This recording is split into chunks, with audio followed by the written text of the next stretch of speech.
Welcome to the Mismatch. I'm Chris Vernon, and joining me as he does every week from TheRinger.com is Dave Jacoby. Jacoby! What's happening, Verno?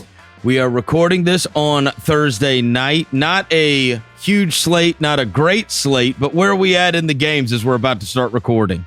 The Raptors beat the Cavs in Cleveland. The Cavs tried to make it interesting and kind of failed. It was a pretty impressive showing from the Raptors. As it currently stands, we have the Hawks beating the Jazz and the Suns, who I might have adopted as a little team that I like, beating the Pacers.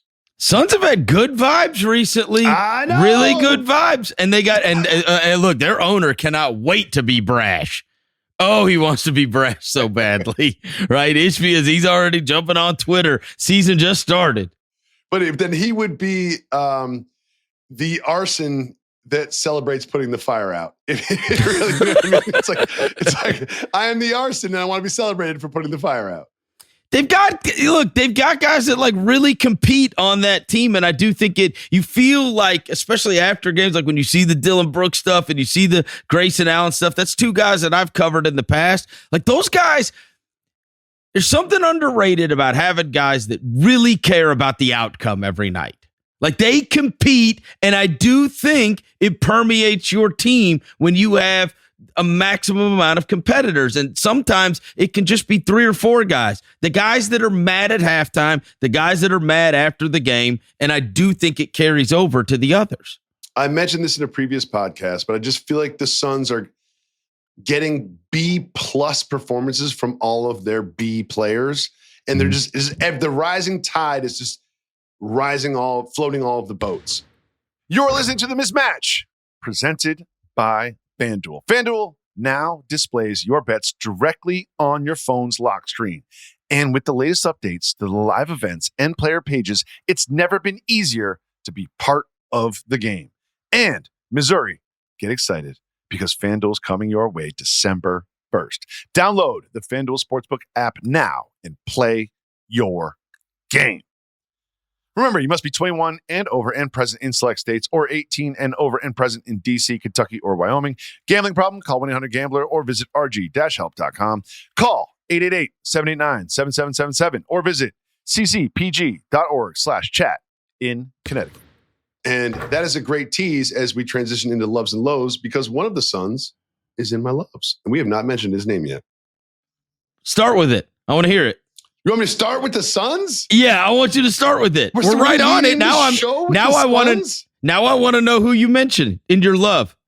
I love that Mark Williams has become exactly what the Lakers needed, but for the Suns. And I don't want to talk about the Lakers on this, but okay. I will say this, that like Mark Williams came to like national recognition because he was traded to the Lakers and then pushed back. Right. Shout out to Dalton Connect. And in his 8 straight starts, he's averaging 12 points, 8.5 boards, 1.3 assists.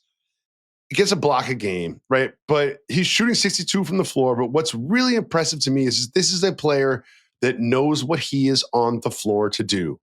Rim run, catch, dunk. Like he's not ISOing. He's not posting up. He's not trying to create his own shot. He's not trying to play make. It is like, I am the center of this team, and I will go towards the basket, and my playmakers will get me the ball. And another thing I love about him, and I think this comes with age, because we watch a lot of centers in the league, is he'll get out in transition. When you're watching the Suns, watch Mark Williams. A lot of people in that position will trail the play, but he leads the play in transition. And I've just been really impressed by him and what he has done with the Suns. And it's an indicator of what Royce O'Neal's doing and Grayson Allen is doing. It's like they're all sort of like playing above their expectations, which has the Suns above their expectations, which is early in the season, a little bit of a good story. And it looks like they're not going to be really good, but they're not going to be terrible. Exactly. Right? Yes. And I think that terrible was super on the table to start the year. And so they have been a pleasant surprise thus far. And the vibes are good. Like you watch these teams and the vibes are good with the Suns. That seems to be a group that likes each other. They've got a bunch of kind of 20-sums on that team. And then there's a mixture of some cool vets. And Booker's playing extremely well. Again, the vibes are good to start the season. when I saw the roster, I thought it was going to be like Suns win if Booker gets 40. You know, I thought it was going to be like a Booker-based team where it was like, if he plays out of his skis, out of his head, then we're going to be good. But it is much more of a team effort. And I think this is a collective, and I'm never good at this saying, where the sums equal more than the part. How's that work? Do you know it? Yeah. The sum is greater than the parts. I don't know that one. That's it. I always try to You use got it. You got it. Trust me, I tried to spell exercise today, and it kept saying it was wrong. It was, I kept underlining it today, and my body kept saying it was wrong. No, I just tried to spell it, and I couldn't even do it. All right, so my first love is going to be. I'm not a speller. I'm quick aside. Like, I get words so wrong that the AI is like, I don't even know what you're trying to do. Oh. You know what I mean? I get the red squiggly line, and it's like, I have no suggestions for you. I don't know what language this is. Oh, we don't have to get deep into this, but you have your daughters now, obviously your son who's in school as well. Like, I don't know how many parents we have that are listening to this show right now, but I would just like to express to all the parents out there, when you look at your kids' homework and feel like the biggest idiot in the world, you are not alone. You're not. ChatGPT is your friend. ChatGPT is your friend. Because, I mean, my 6th grade daughter asked me to help her something last week, and I was like, I've never been more humiliated. I had no chance. Not only could I not help, I had no chance at helping. I'm like, how am I even a person? How am I even like a person? All right. I wonder that every time we do a pod, but continue. The first love, the 0 hangover Oklahoma City Thunder. I mean, aren't you supposed to, especially like with Jalen Williams had to jump and crash the post-game walk-off interview to remind everybody that he's still alive. But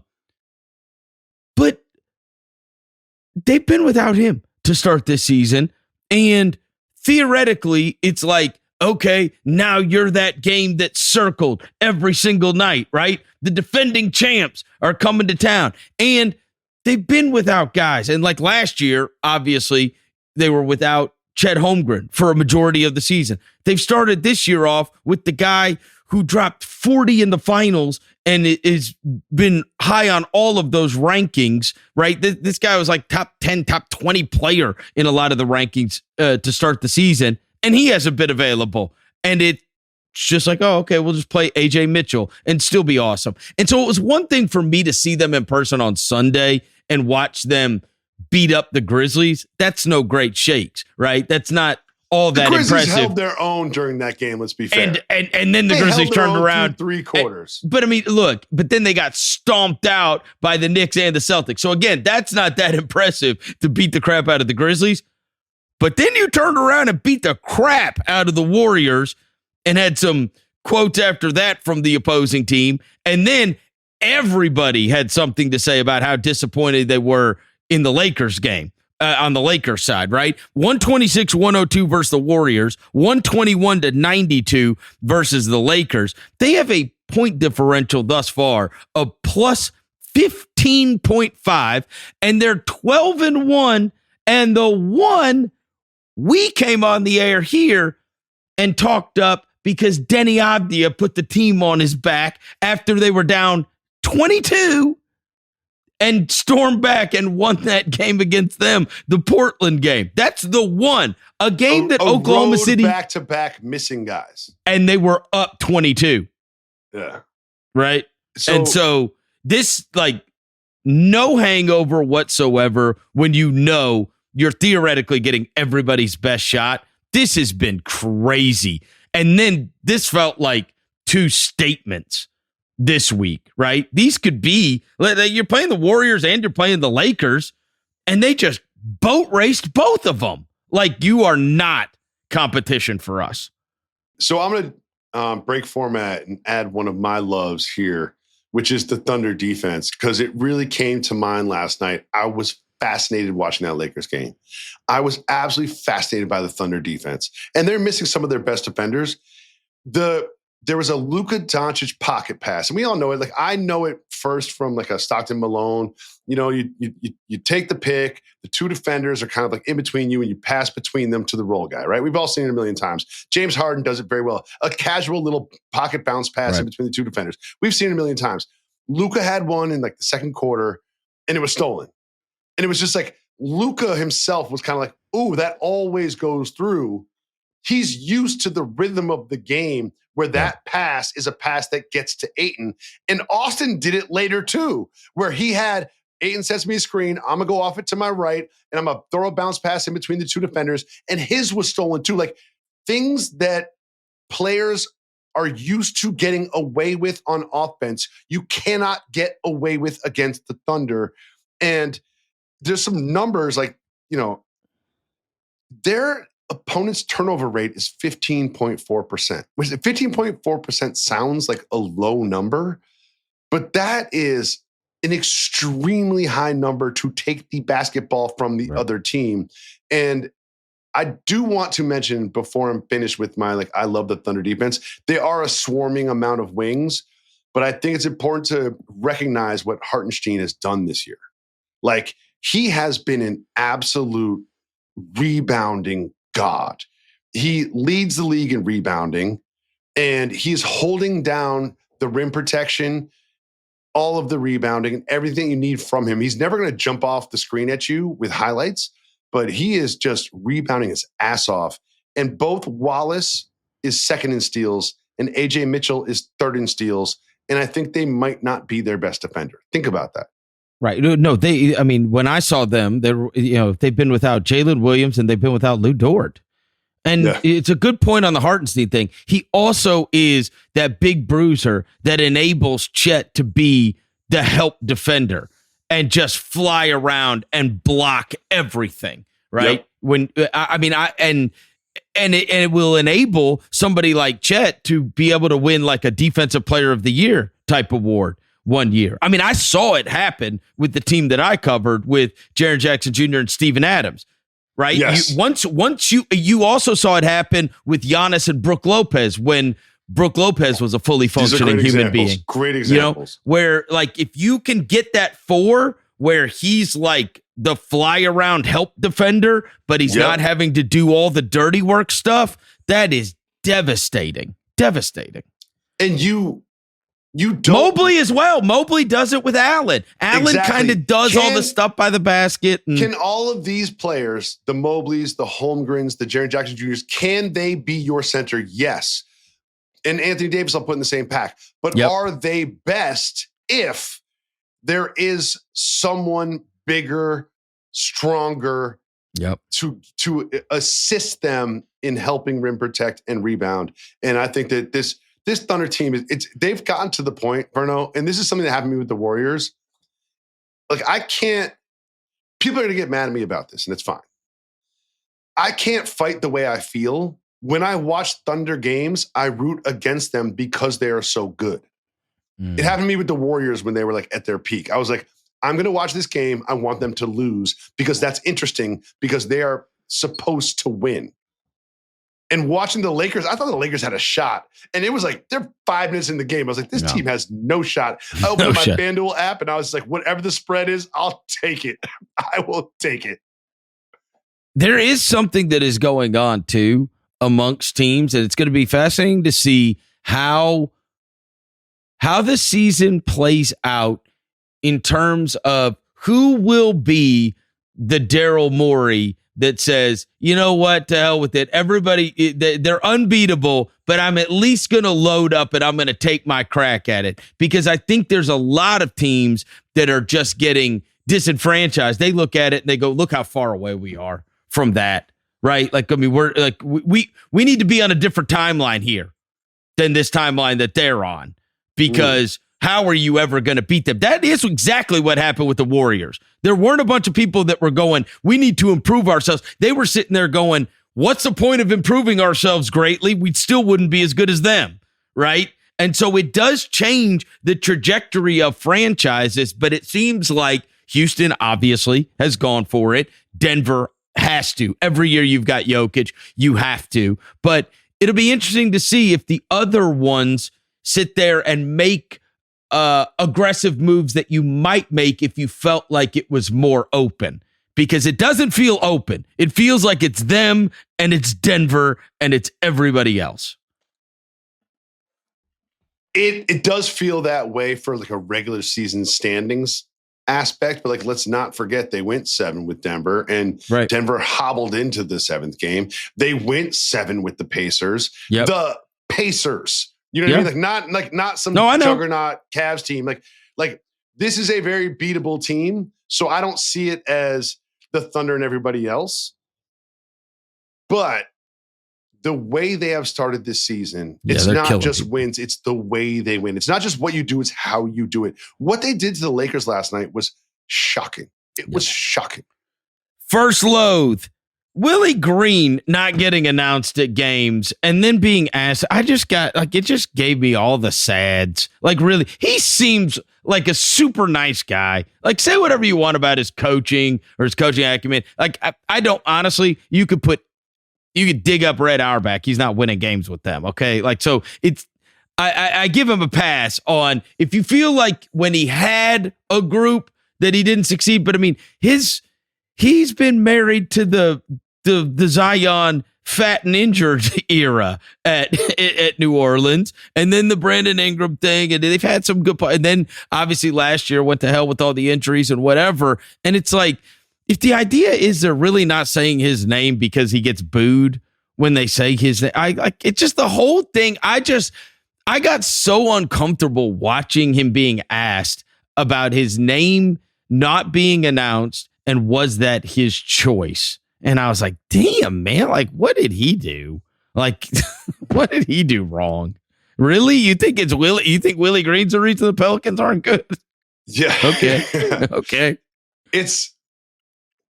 We all know that he's not going to be the Pelicans coach next year, right? And it's one of the media ways, and I don't want to take any shots at whoever asked the reporter. I don't know their name or whatever. Like, God bless everyone that does this job. But it's a reasonable thing to ask. But it's one of those things that you ask where it's the subtext that you're really asking. Like, is the team disassociating themselves with you is the question, but you can frame it as, hey, normally you get introduced, but now you're not. How do you feel about that? And I would do the same thing if I was in their shoes. I'm not trying to criticize them, but what it really is, it's the writing is on the wall. We all know how this is going to end up. So how can I sort of ask that without asking it? That's how I feel this is playing. Yeah, I also think it's bogus not to announce his name. If he gets booed, he gets booed. But dude, that's bogus. That, to me, that's worse. Honestly, I would rather have, and because I could write it off to like, oh, these people are goofy, right? But not announcing my name at all. Like, you're not protecting me. Now it's a thing. Yeah. Now it's a thing. Why are we changing the modus operandi of what we've normally done? What? Because then you give people a reason to ask the question. So I do agree with you there, but I will say this is like, if you're a Pelicans fan, there are some things to be excited about. I think Derek Queen is like kind of exciting. And I think Fierce is kind of exciting. It's like, yeah, maybe this timeline or this window that we thought we had didn't work out, but there are things to show up at the arena and watch if you're a Pelicans fan. I agree. Your first loathe. If I'm an NBA basketball franchise, I am not trading for Anthony Davis. And just because Nico got fired, and the right thing for the franchise to do, which I believe, this is my personal opinion, I believe the right thing to do is for them to fully buy into a Cooper Flag timeline, right? And Anthony Davis doesn't match that. But why would one of the other 29 teams put together a package of salary and or picks to trade for Anthony Davis? I don't understand why this is like the conversation of the last 48 hours. Can you explain a team that would trade for Anthony Davis when he is $54 million this year, $58 million next year, and $62 million with a player option the third year? Why? Yeah, it to get off of a contract that you don't like would be the only reason, right? I've got this contract because like the Zach Lowe podcast, they were bringing up the whole Paul George thing, right?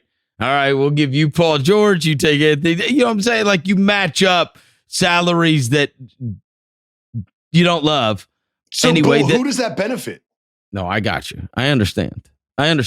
I again, how about, did you love the whole Nico was pressuring him to play and he could have torn his Achilles thing? Have you seen that one? Nico was pressuring him to get it. I don't understand what the GM's role in that is. You've got a medical staff, you've got a head coach, and you've got a player. Right. And the GM comes down from his like C-suite office and is like, "Hey, Anthony, you should probably play tonight." Like, what? I don't understand that. I don't understand. It was bizarre. It was an odd thing. I feel like there's a lot of voices and influence on whether or not Anthony Davis plays basketball. I don't know why the general manager is one of those. Yeah, pressuring him. He was pressuring it. He was pressuring him. I don't think that happened. I'm just saying into the microphone. I do not think that happened. Hey man, you gotta play. Look how goofy I look for trading Luka. You gotta play. You did. I'm with you though. You did text me a photo of Anthony Davis. Oh man, he got the James Harden side angle treatment with the Texas barbecue is good. He looked big though. He did look big. Okay, Verno, I will say this is you've been a human being your entire life. There are certain angles and certain shots and certain things that make you look better than others. There's more flattering angles and shots on everyone that looks better than others. But the one that you texted me did not look good for Anthony Davis. It wasn't flattering, to say the least. The next love, the Magic getting it together. Look, if nothing else, it's been twice this week. My timeline was blessed with Orlando Magic. Orlando Magic. Oh, Orlando Magic. I love that song. What a bop. And my guy Desmond Bane hit a game winner in the game that we talked about earlier this week. And then they turned around and they beat the Knicks. And it sucks that Paolo got injured, but Desmond Bane had another good game. And so, look, you know how much I love Bane. And I thought that was a good acquisition for them. And there's been some super growing pains to start this thing off. But they kind of got offensively going a little bit. And it stinks that Paolo's out now. Who knows? These soft tissue things, you never know how serious it could be. Groin strain. It's not that bad. But the Magic have been such good vibes for us the last couple of years. And I love the song. Not this year. They've been a bad vibe. And now they were good vibes again, and I love the memes, and I love the song, and I love when they win, the videos they put together. And so the world's a better place when the Magic are cracking, and I'm glad that they seemingly have gotten it back together to be more like the playoff team that they looked like for most of last year. That was the first loss the Knicks had in Madison Square Garden this season. Yep. It was a back-to-back, but I think that's no excuse. But watching the game, I was thinking it wasn't really a back-to-back. I mean, what I'm saying is I was watching the game and I was like, the Knicks are going to get back in this. Every time the Knicks made a mini run, like a 4-0 run, basket, stop, basket, the Magic answered. And I think at one point it was like 102-95 or like 105-98, something like that. And it was like, it seemed like they got close. Anthony Black hits a three. And it's just like they were not the Knicks felt like they were going to challenge, and every time they challenged, the Magic answered. And that was a win. I'm not gonna say it's gonna turn their season around, but that was a big win for the Magic. Sure. Who don't have a lot of those. Yep. That's a good team on their home floor. And I was joking about it. Of course, it was a back-to-back, but what your Knicks did to the Grizzlies was, I mean. They took the second half off, and it's a home back-to-back, too. So it's kind of like. Yep. Yeah. All right. Your next loathe. My next loathe. This is something like quietly happening that people aren't really talking about because the team is winning. But if you take a look, Cam Johnson has not really been the Cam Johnson that the Nuggets expected Cam Johnson to be. It's early. He's being worked in. I'm not saying that this is like a failure or they lost a trade, but what I am saying is based on the games I have watched, based on the basketball that has happened in front of my face while I'm on the couch, I thought that Cam Johnson would be a much bigger part of what the Nuggets do. He played 25 minutes against the Warriors. That was like a few games ago. He had 3 shots and 0 points. He was 2 for 4 against the Pelicans. He hasn't shot over 50%, not from 3, from the field since. And when you have someone like Jokic, and Jokic, and I'll say it, is again like the rising tide that floats all the boats. There's a Jokic bump you get when you play with him. Ask Bruce Brown that like I expected from Cam Johnson. Okay. And I'm not saying it's not going to work out, but like it is something I have my eye on. All right. Number one, I'll say give him time. It's a new team, new system, new everything, right? And it's not fair after, 10 or 11 games to adjust to that and become whatever you're going to be within that. Totally agreed. But I can only speak on the basketball I've seen. Understood. The other devil's advocate is, hey, you're doing your job, bro, which is be guarded 30 feet away from the basket so the other guy can score 60. And he does. He does. Though, hey, if I can't run away from you, that is one less guy that can run away from, like, if Cam Johnson never shoots the ball, as long as he is guarded 30 feet from the basket, it's a win. It's a win. But it doesn't matter if he shoots. Just Verno, he's stand not doing there. Like the non-counting stats. I got it. I don't see him like setting screens and right. Flashing into passing lanes and helping out on defense. Like it's not just scoring on offense. Like holistically, Cam Johnson doesn't feel like himself on this team yet. I'm not saying it's not going to happen, and it's natural for people to take some time to fit in. And also when the team is winning, it's like, what do you really want?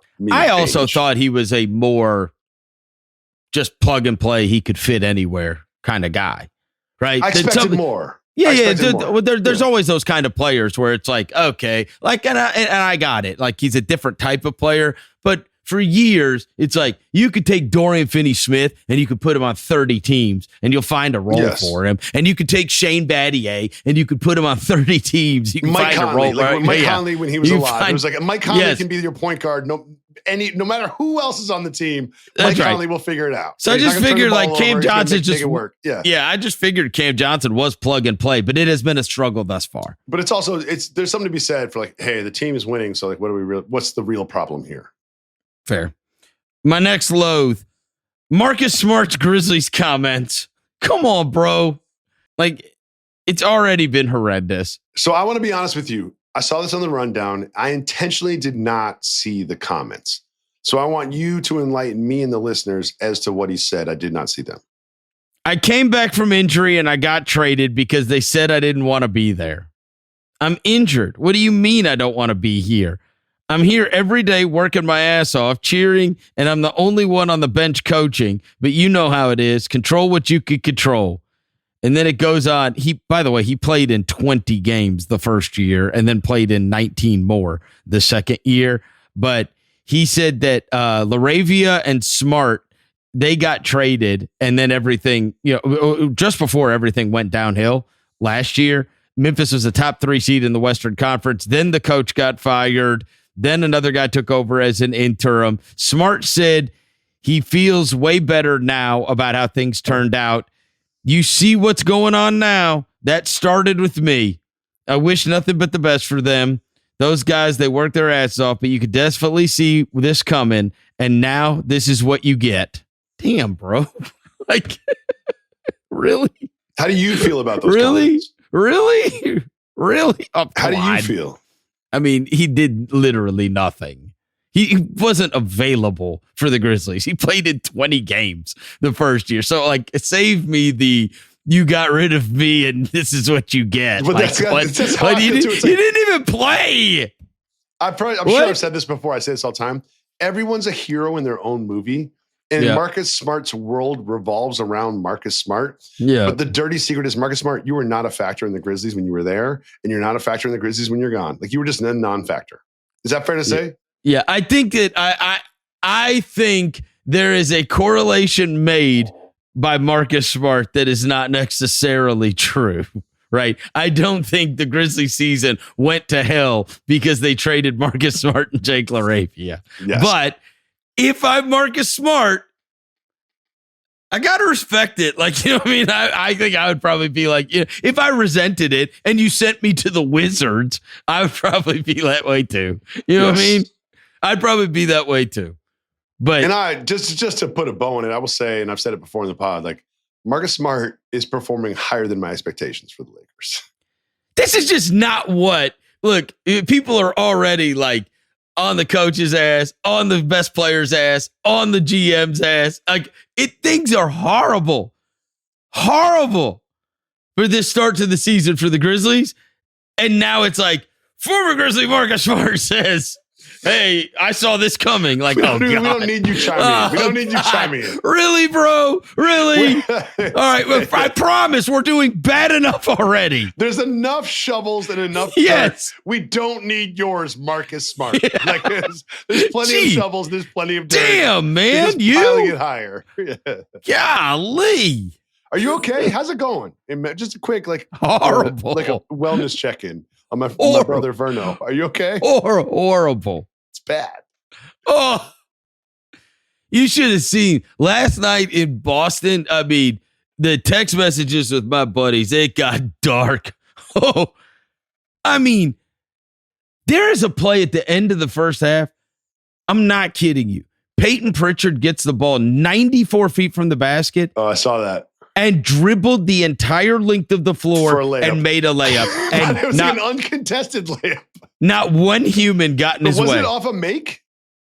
No, it was off a miss. But it was, and he just went past five guys, none of which stopped the ball, and then just made a layup. And it's like, what is this? Seriously, what is this? Nobody knows how. You would think there's like some level of professional pride, but I mean, no, this has been a nightmare to start the season. A nightmare. Everything about it has been a nightmare. Your star player has been frustrated and went into and then has led to everybody talking about trades. You've had guys injured. Your coach is like imported from overseas, and now everybody's saying this FIBA crap doesn't work. Like, it's all a nightmare, Jacoby. It's all a nightmare. Everything. It's really bad. Right. So can we please not talk about that and go to whatever you've got next? Because I love you, I will. Get to your next love. There's no shortage of people speaking into microphones celebrating Nikola Jokic. So I will make this brief, and I'll just say this is Nikola Jokic has just decided I'm going to take less shots and I'm not going to miss any of them. Mm-hmm. These are his last 4 games. 12 for 15 against the Warriors. 10 for 14 against the Pacers. 16 for 19 against the Kings. 18 for 23 against the Clippers, and he had 55 points. Like, and I went on to the NBA.com, which is so much fun. You can watch all of the misses. Yep. The misses are all explainable. Like, all the misses are just like not bad rattling shots in and out. Or whatever, or like the end of a shot clock or whatever. Yeah. It's just like all of the misses are barely misses.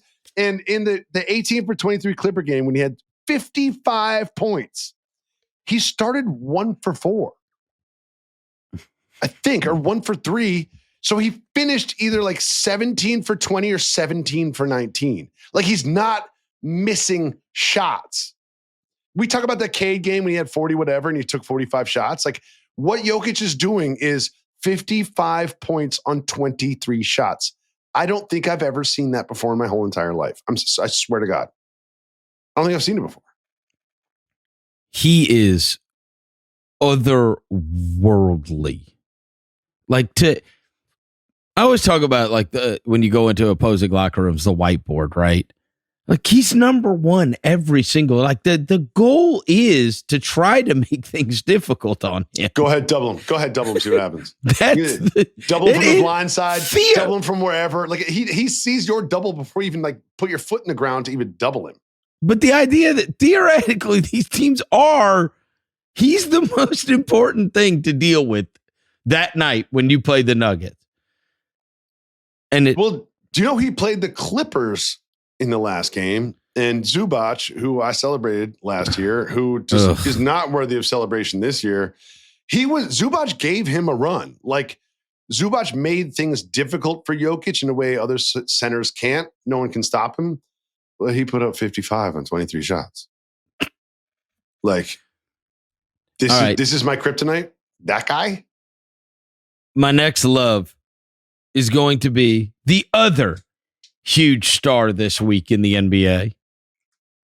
Besides Nikola Jokic, I feel like he has gotten a lot of love because Jokic he is falling into the category of, who people don't talk about enough, right? Like this is the old Keenan Allen thing, right? Like, who's awesome but never gets any respect is Keenan Allen. And but then it becomes a thing that everybody talks about, how everybody talks about. They don't talk about Keenan Allen. That's kind of the Jokic thing too. It's like now we're getting to there's no shortage of Jokic coverage. Yeah, you know who we don't talk about enough being amazing, Nikola Jokic, right? This guy though, we don't talk about him enough. Dennis Jenkins from the Motor City Cruise, we were both watching the game where he hit the game tying three, the Washington game, the Chicago game.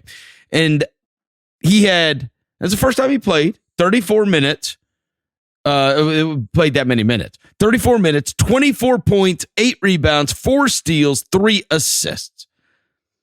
So then the next time they play, JB Bickerstaff says, you know what? We're starting you, Dennis. Dennis. You got the start. Oh, yeah. 40 minutes. Jesus. Against the Wizards. 18 points, 12 assists, 4 rebounds, and 2 steals. Dude, he plays defense, too. He's everywhere. Dennis Jenkins. Stay ready so you don't have to get ready. We feel like we bring up one of these guys every week. Here is your chance. You dream about this your whole life.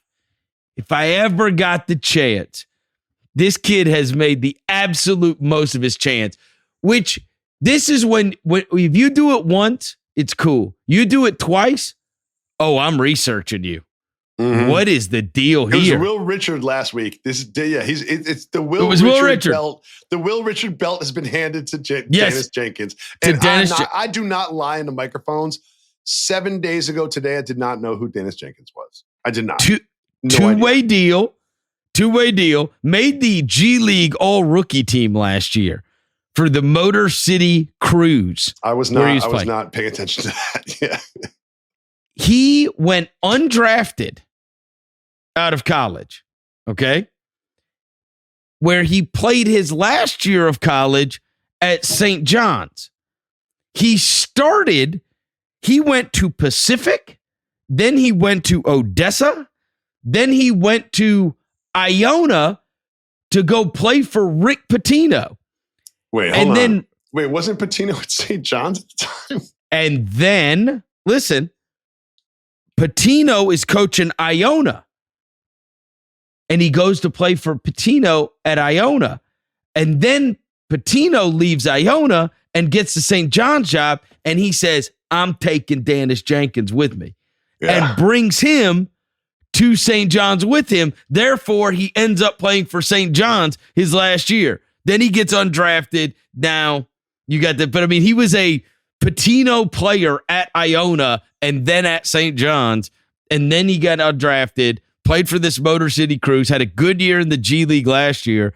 Now, it didn't really get much of a chance in the NBA. And now got a start for this week, has played 74 minutes, has scored 42 points, has had 15 assists, 12 rebounds, and 6 steals in 2 games.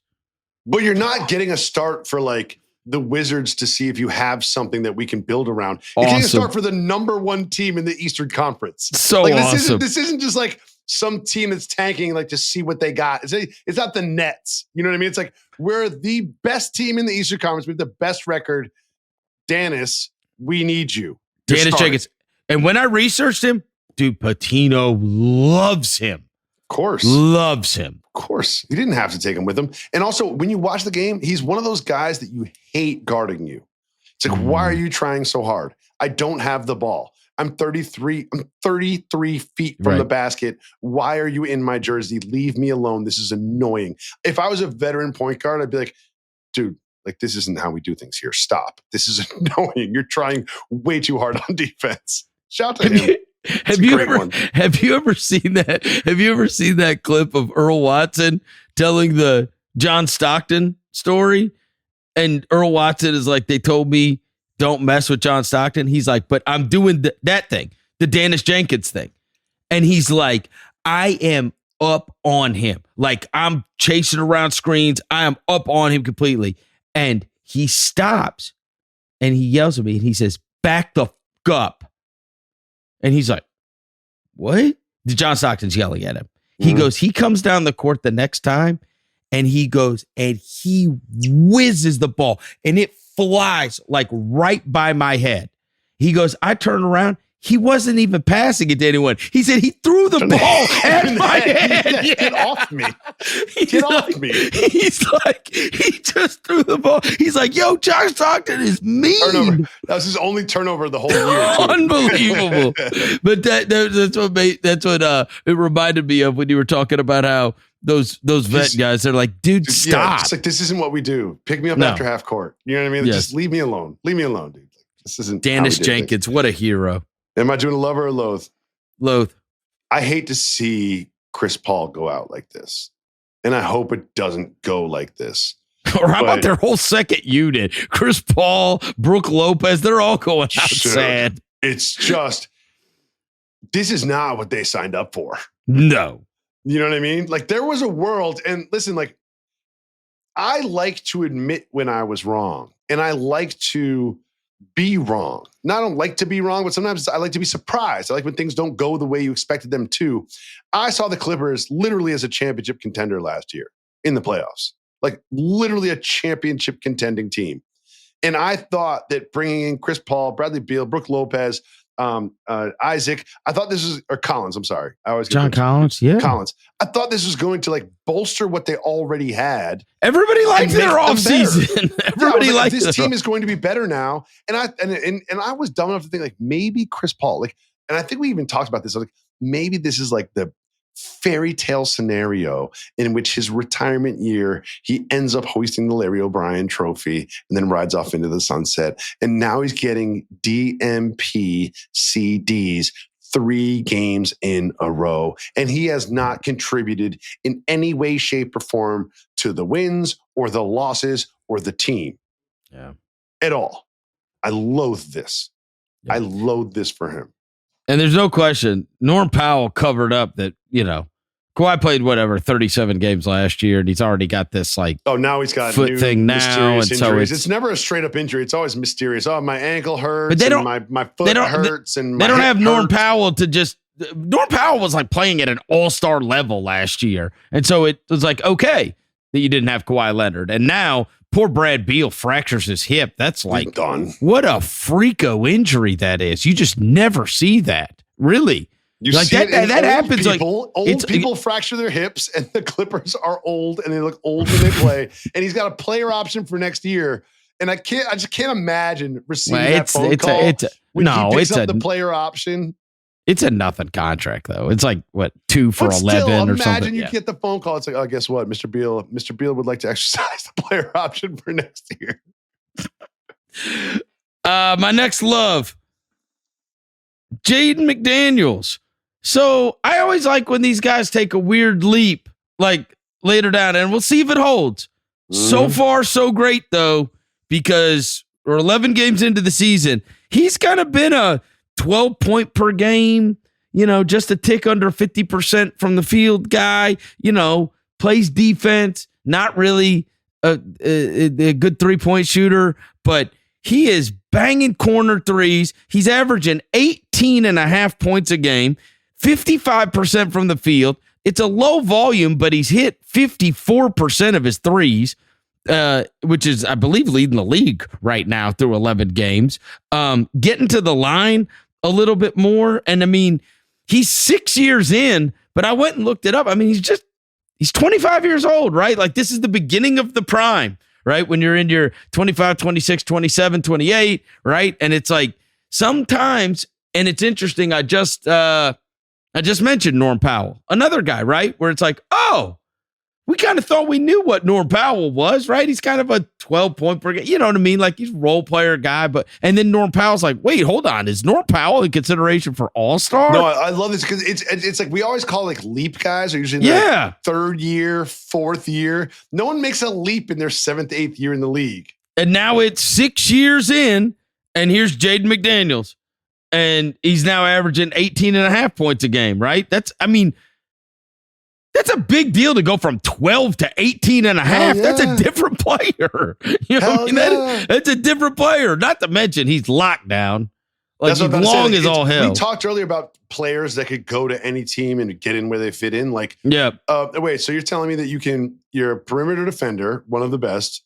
You can hit threes. You can create your own shot. You can create for others. Right.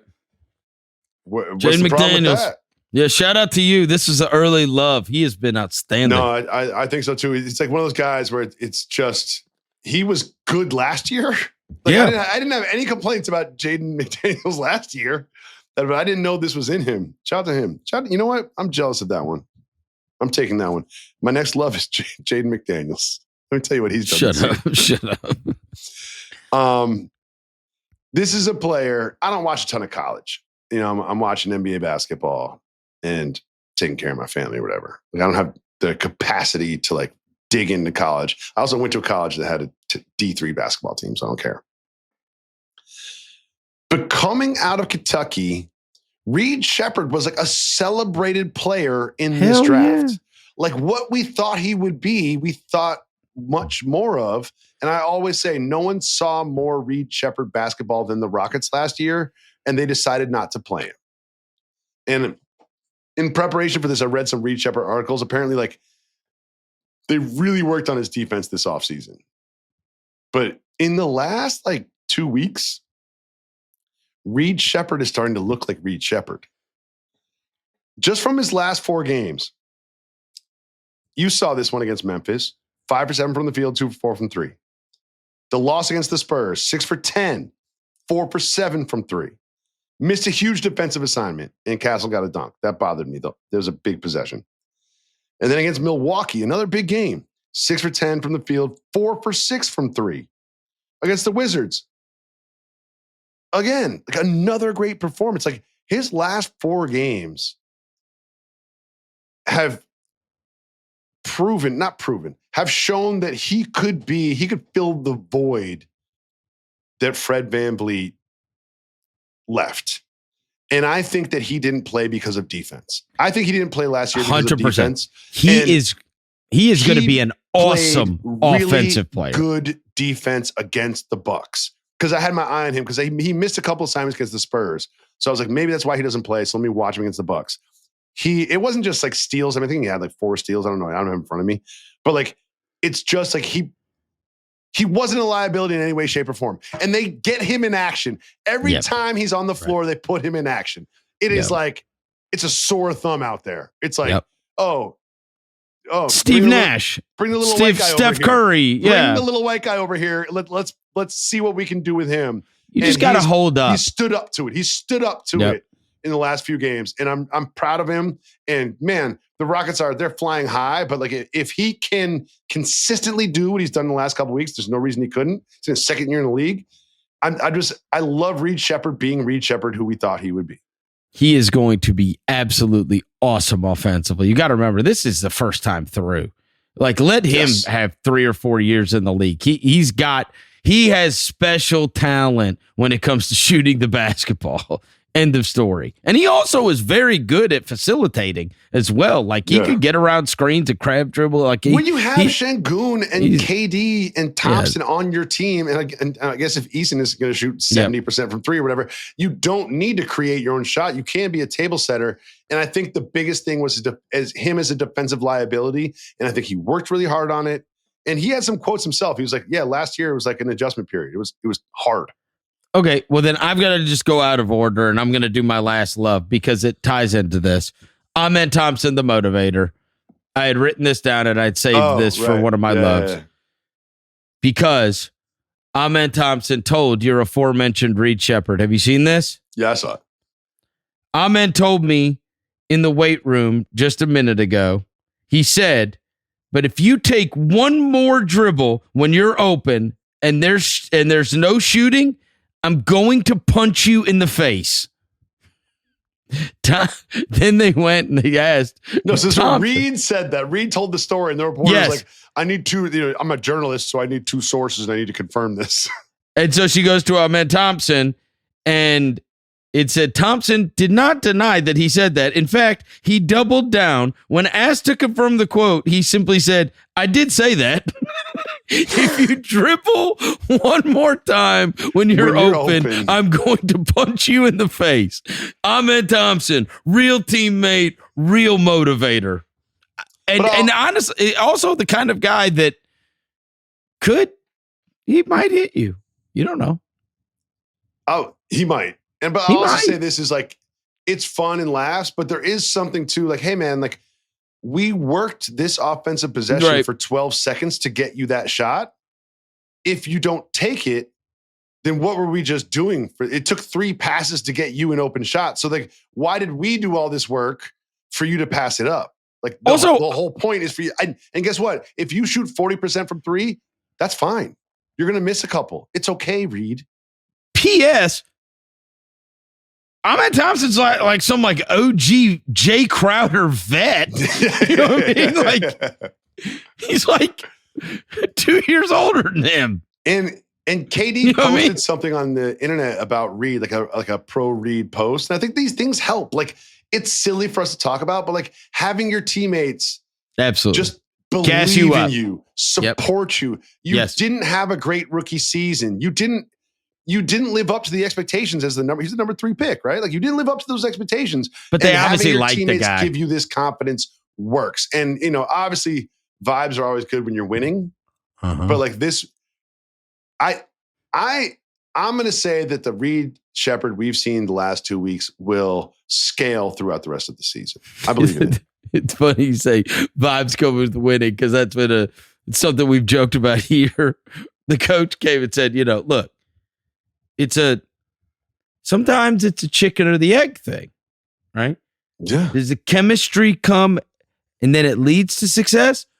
Or does the success come first and then that leads to chemistry? And obviously here we're going, could we try either of those? Like, I don't know. I don't try either. Either one works. Yeah. Either one. Like, so I don't know. We have to go bowling? We have to go bowling and then we're going to beat the Celtics? Or do we beat the Celtics and then go bowling? I don't know. I don't know. Yeah. But can we try one or the other? Down and have some laughs. Which comes first? The chemistry or the... I don't know. But so far, it's neither. Like, neither is happening. Well, I always like to think about we see these guys for like 2.5, 3 hours, like every 3 days. They have to get on these plane rides. You know what I mean? Like after you get beat, like you have to get on a plane and be around everybody that you just got beat with. Like it can compound like interest, the bad vibes, which is exactly what's happening with your team. But we'll move on. Where am I at, loathes? Yeah, all I have left is loathes. Yeah. I don't know how this happened, but we're out of order. I got 2 left. Okay. I don't want to talk about this one too much because it makes me sad, but one of my good friends and mentors, Connor Schell, formerly of ESPN and now of Words and Picks, one of the first, and one of my mentors, John Hawk, directed a film called Through the Fire, and it was about Stefan Marbury's, I want to call him a cousin, I think it's a cousin, Sebastian Telfair, and his sort of rise as a Lincoln Rail Splitters. Lincoln is a Coney Island team in the city, and he won the city title as a freshman, sophomore, junior, and senior. Like Bassie was the guy. And, and the film was excellent. John Hawk did a great work. And I met Connor Schell while he was working on it. And so I've always had a little bit of a connection to him. And he's recently been back in the news. He has had to spend some time behind bars for things that he's done. Unlicensed firearm was one of them. And then I think it got dropped. And then it was this health fraud thing, former NBA players, like healthcare fraud things that he did that were wrong. But there's he's got this little documentary out now. There's some clips circling around where he's like back in the projects, the mermaid houses, I think they're called, where he grew up in Coney Island after making $19 million in the NBA. And it's one of those just like sad stories that these people are in our lives and then leave our lives when they're out of the league. And we kind of forget about them. And not all of them are thriving in their post-NBA careers. And to see Sebastian Telfair, someone who was so celebrated at one point, to sort of like be back at square one, and now he's back behind bars, is just sad. And it's one of my loathes. He was the cover of everything. And that Adidas deal that he signed. And I mean, it was just, he was the guy. He was the guy, right? Coming out. Which load do I want to do? I'm going to move these around. I'm going to do the whole Curry Under Armour thing. Okay. It's weird. Okay. So, it's over and now he's going to do the Curry brand. But when this ended, this is what dawned on me. I said for many years when I was doing these shows, I said, it's weird. My son is now 15. And I said his age range, when he was a little kid, okay, if I would have gone to his school and I would have polled all of his friends, not local athletes, I'm just saying biggest, like the national ones, right? It was Curry and Mahomes, and then everybody else paled in comparison amongst like that age range. That were the like the same way that you and I would talk about like Bo Jackson and Mike Tyson and the ones that were the big Michael Jordan, the biggest ones when we were kids. Yeah.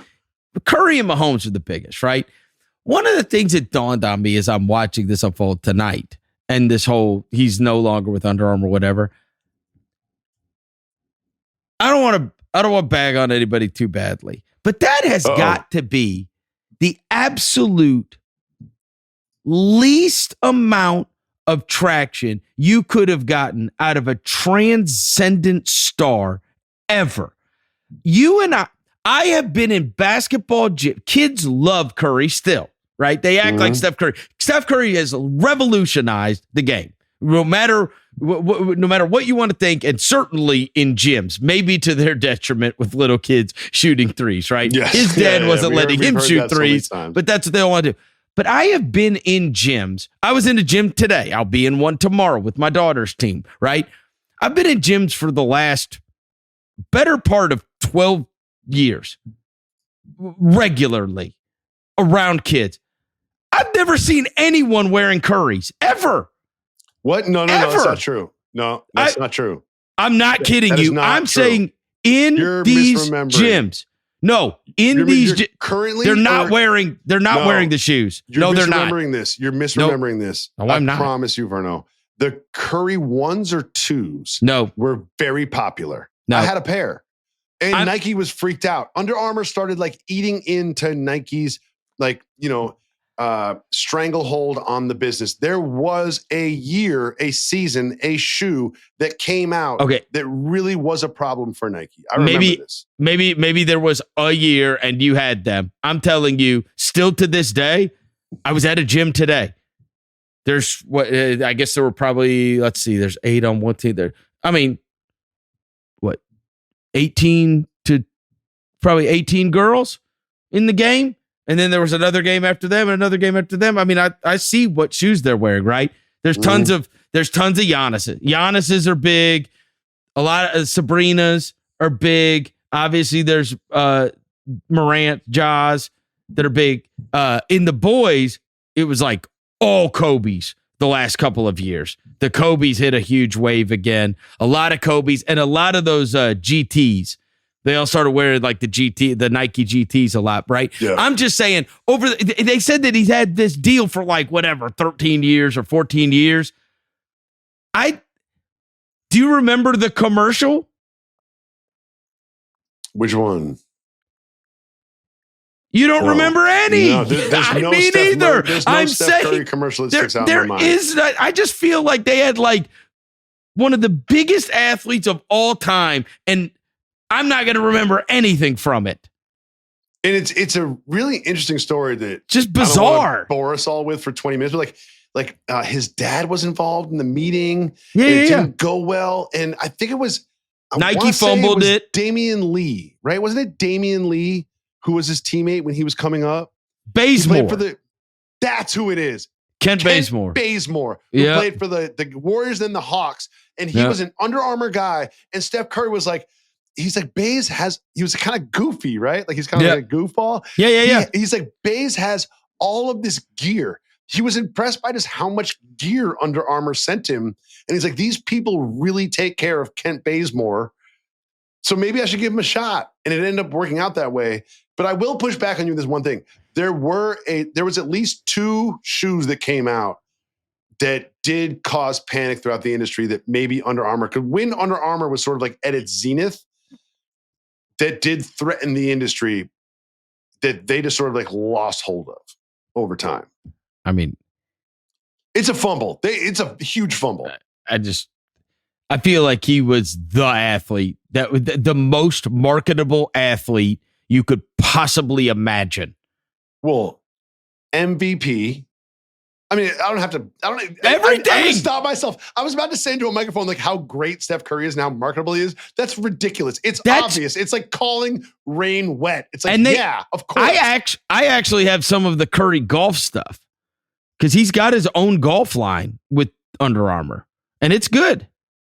That stuff is good, but I mean, it's just bizarre to me. I feel like they never did enough with it. I feel like it always should have done bigger. You were given somebody that could have been as marketable as anyone ever.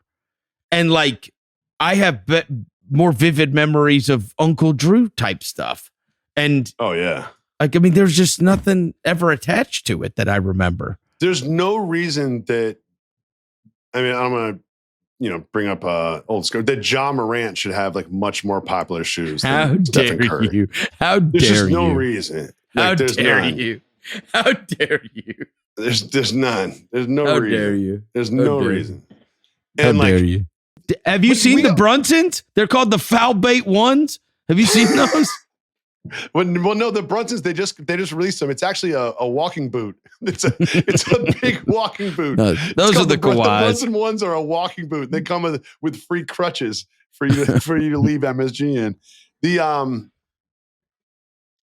The thing about this story I find interesting is we all read the same posts today in articles, and they're all like, well, he is going to continue with the Curry brand.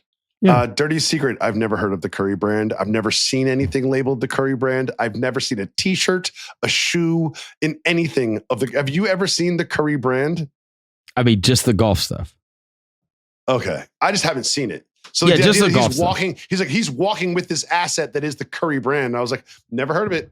Never heard of it in my life. It might be like Aisha's cookbooks. I'd be like, oh, okay, the Curry brand. I think it's going to be like the Brady thing, and then he'll sell out to whoever, like Brady did. Who's wearing TB12 stuff? Have you ever seen anybody wear a TB12 in shirt? The wild? Yeah, it's never happened. It's never happened. Like Alex Guerrero. Yeah, I guess so. That's all he wears. I'm going to finish with a related thing.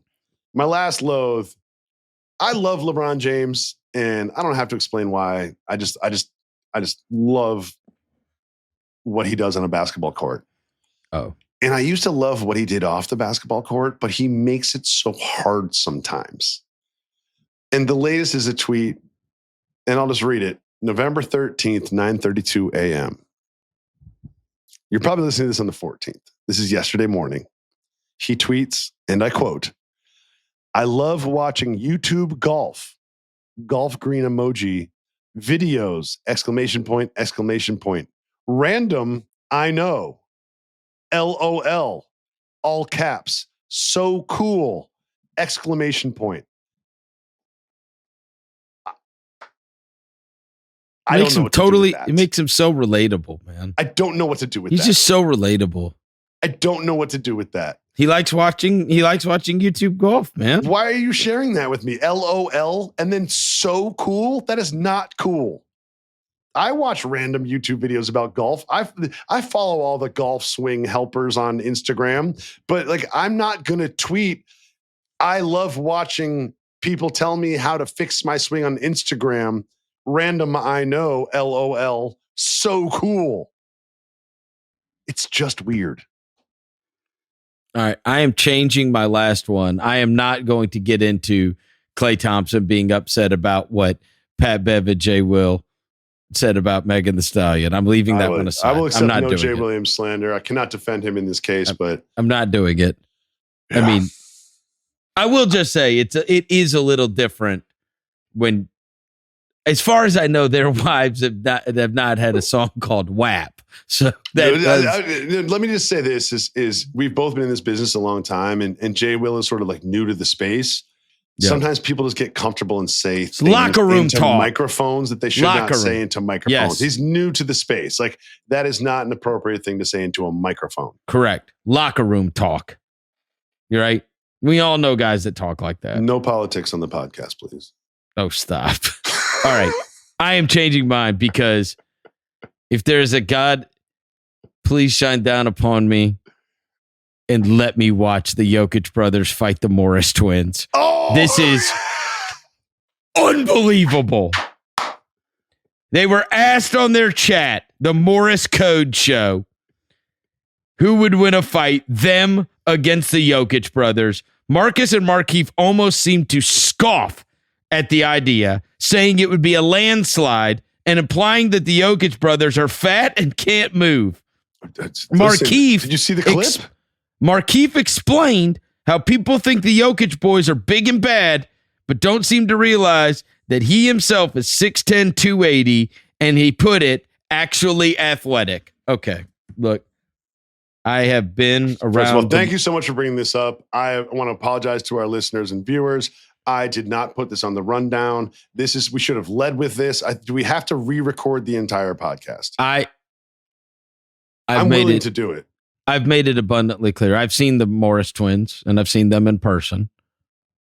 We obviously talked a great deal, and then many of our listeners have, in the past, contributed to when they have seen said human being, Stranja, and he is, without question, the most terrifying looking human being I have ever come across in my life. And I was right next to him. Okay. And I don't give a damn if you're 6'10" or whatever. Like, I need this to happen. So you've picked a side.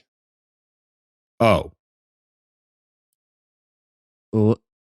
I've picked a bet. I mean, the way that like we get all these celebrity fights put on now, surely somebody can get behind this.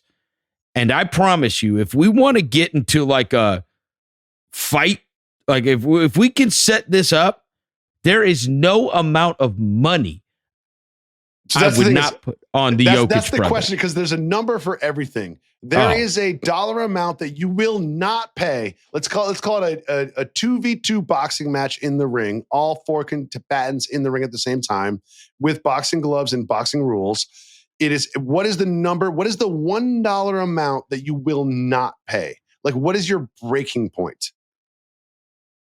If you told me like I cannot pirate it, the only way is if I buy it. Yes. What is the $1 that is too much? Everyone has a price. Ted DiBiase style.